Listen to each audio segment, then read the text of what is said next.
Good morning everybody. ও কি তোমার girlfriend ছিল? তোমার কাছে কি টাকা ছিল? এই দুটো সেন্টেন্সের মধ্যে কি পার্থক্য? গত 4-5টা ক্লাসে আমার সাথে যারা প্র্যাকটিস করেছে ওরা খুব সহজেই পারবে। ও কি তোমার গার্লফ্রেন্ড ছিল, এটা ওর একটা পরিচয় জিজ্ঞাসা করছি, অতীতে ওর আইডেন্টিটি। ও কি তোমার গার্লফ্রেন্ড বর্তমানে? ও কি তোমার ভাই? ও কি তোমার বোন? ওর একটা পরিচয় জিজ্ঞাসা করছি। পরিচয় জিজ্ঞাসা করতে গেলে পাস্টে আমরা ব্যবহার করব কি? Was were.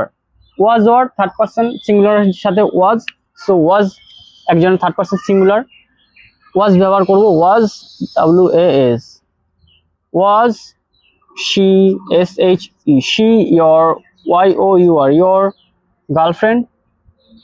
Was she your girlfriend? Was she your girlfriend? ও কি তোমার গার্লফ্রেন্ড ছিল? তোমার কাছে কি টাকা ছিল? তোমার কাছে কি টাকা ছিল?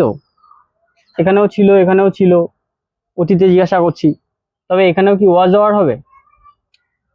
না, এটা আমার কাছে কিছু ছিল, কিছু আছে, কিছু ছিল, আমার কোনো কিছুর উপর অধিকার বা মালিকানা ছিল। অধিকার বা মালিকানা বোঝাতে গেলে আমরা কি ব্যবহার করব তখন? প্রেজেন্টে হ্যাভ হ্যাজ, আর পাস্টে হলে হ্যাড।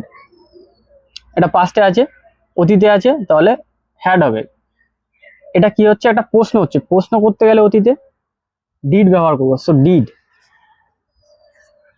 তোমার কাছে কি টাকা ছিল? ডিড। ডিড ইউ, একবার ডিড লেগে গেলে কিন্তু আর হ্যাড হবে না, তখন হ্যাভ হবে।